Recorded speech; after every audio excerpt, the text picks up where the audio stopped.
nous allons un peu parler de notre conception de l'argent. Ok? Je vais poser une première question sur comment on évalue en fait la richesse pour vous. Finalement, on parle de richesse. Qu'entendez-vous par richesse? Ok.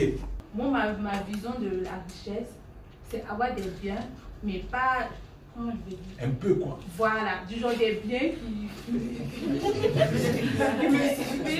suffisent à mon entourage et qui me permettent d'aider certaines personnes, mais pas être vachement riche en fait. Voilà. Moi, c'est la capacité à produire, comment dire ça, des biens ou à produire, transformer, à produire de la valeur à partir de ce qu'on a et à pouvoir se positionner en fait à un certain niveau de vie qu'on estime être celui qu'on souhaite en fait. Il y a un indicateur précis qui dit ta richesse, c'est ce que tu as sur ton compte. La preuve en est que au début, chacun s'est présenté, je suis au rouge, je ne suis pas au rouge, il y a un indicateur et c'est ce qu'il y a dans ton compte. Et en plus de ça, comme tu l'as dit au début, à un moment donné, on ne pourra pas utiliser la force, on ne pourra pas continuer d'échanger notre temps pour avoir de l'argent. Donc, qu'est-ce que tu auras fait qui puisse te générer de l'argent pour que tu puisses ne pas baisser ton niveau, ton niveau de vie? Ok. Il y avait encore quelqu'un qui... Ouais. Moi, je dirais qu'une personne est riche si la personne est capable de financer des projets d'autres personnes. Ok. Je me dis, pour moi, être riche, c'est pas d'avoir les millions ou de savoir combien on en a besoin. Du moment que je peux payer mes factures, mes enfants, ils ont un toit sur la tête, j'ai tout ça. Pour moi, je me sens déjà riche. Ok. Parce qu'il y a des gens qui n'ont rien du tout. Et voilà. Ok, on avance un peu. Comme vous avez pu le voir, je pense que la définition et la perception de la richesse dépend vraiment d'un individu à l'autre, de chacun. Selon la vision, selon les désirs, selon... Voilà, chacun ici a vraiment sa conception. Ça peut être 15 000, ça peut être pas de montant. Bref, le premier point, c'est vraiment un bon exercice, c'est de se dire, finalement, la richesse, c'est pas... celui que moi je considère riche n'est pas riche forcément pour toi. Ça, c'est sûr. Donc, la richesse, le concept vraiment d'évaluation de la richesse est vraiment personnel. Ça, c'est déjà un bon point. Maintenant, je veux qu'on aille un peu plus loin. Je pose la question, est-ce que Jésus était riche ou pauvre? Il était riche. Moi, je dis Jésus, il était riche parce qu'il était toujours sous contrôle. C'est-à-dire, toutes les choses, c'était sous contrôle. Il avait tout en contrôle, en fait. Donc, je peux dire qu'au niveau du financier, si vous avez tout en contrôle, moi, je pense que, pas seulement tes finances, mais toute ta vie, etc., tout, en fait, tu ne manques rien, tu as tout au contrôle, moi, je pense que tu es riche. Parce que Jésus, il avait tout sous contrôle. Donc, il n'avait pas forcément besoin de manifester sa richesse en circulant dans des voitures de luxe. Mais étant Dieu, il avait le pouvoir sur tout, donc il pouvait tout commander. S'il avait besoin d'une voiture, il n'a qu'à faire venir la voiture. S'il a besoin de quoi que ce soit. Donc, partant de ce principe-là, je dirais que Jésus était riche. Peut-être ce qu'on concevait comme richesse, quand on voit le cas de Jésus, ça bouscule un peu parce que Jésus, par rapport aux milliards, machin, truc, n'est pas forcément dans vos trucs de milliards, le compte en banque et tout ça. Mais pourtant, personne de nous ne veut dire qu'il était pauvre. Parce que c'est comme si ton esprit refuse de dire qu'il était pauvre. Tu vois bien qu'il n'avait pas de bien matériel et ça vient challenger un peu ta manière de dire, bon, ok, d'accord, oui, il n'était pas pauvre.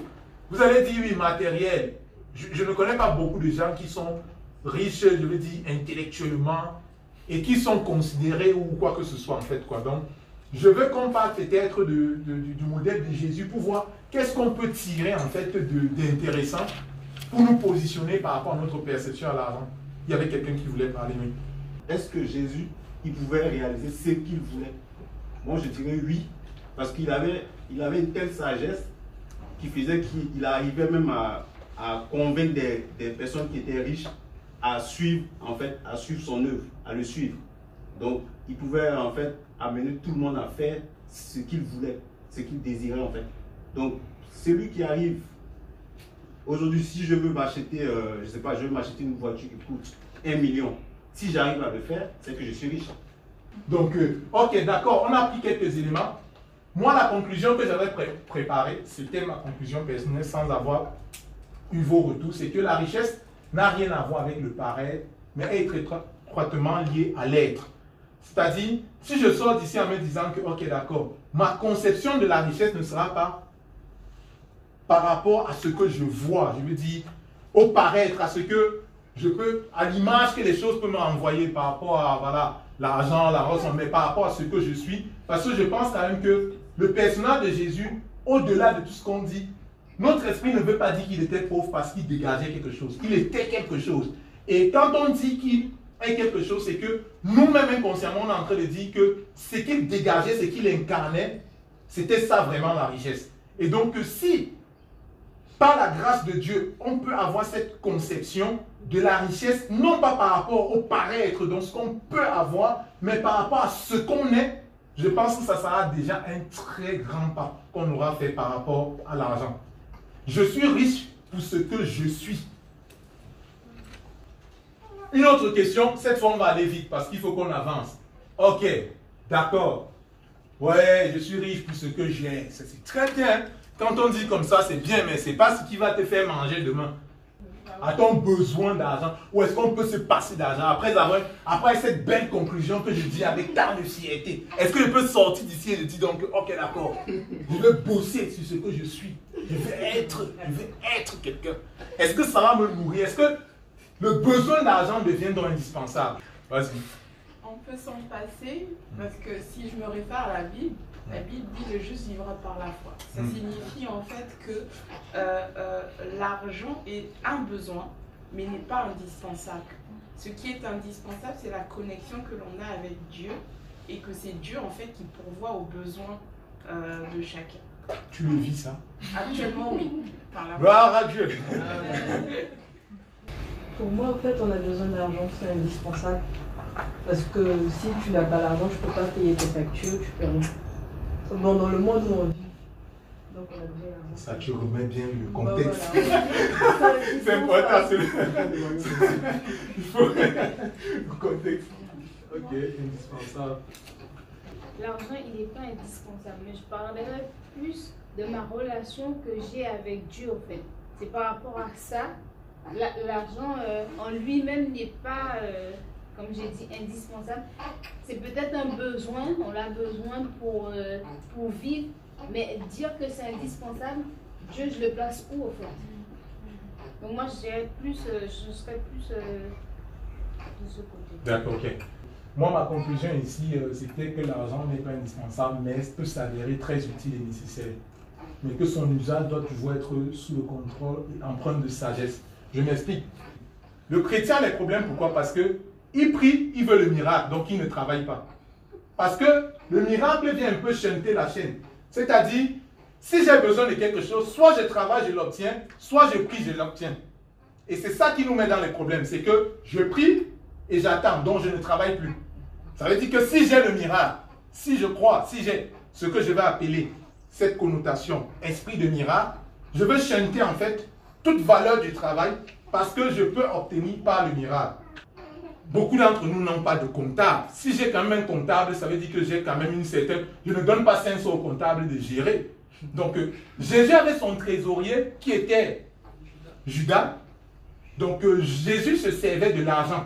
Donc, si Jésus se servait de l'argent, ça veut dire que c'est le volet où l'argent peut s'avérer utile. On peut servir l'argent. Jésus n'a pas... Et regardez comment... Et aussi, quand je le regarde devant la foule, où il nourrit 5000 hommes, il challenge les gars, il dit, bon les gars, il faut qu'on nourrit la foule. Mais vous allez les nourrir.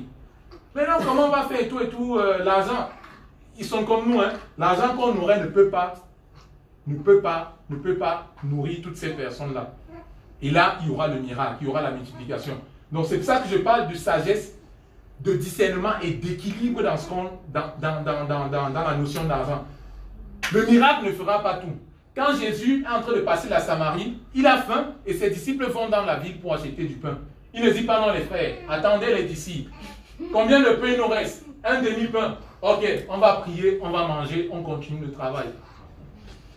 Il les laisse aller acheter et lui il reste là. Ça veut dire qu'il y a un certain équilibre dans ce que Dieu fait, dans ce que Jésus fait.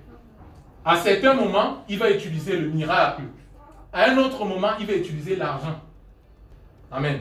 Donc, moi, je pense que concernant l'argent, il faut vraiment être conduit par l'Esprit de Dieu, avoir beaucoup de sagesse pour savoir à quel moment c'est le temps du miracle et à quel moment c'est les ressources.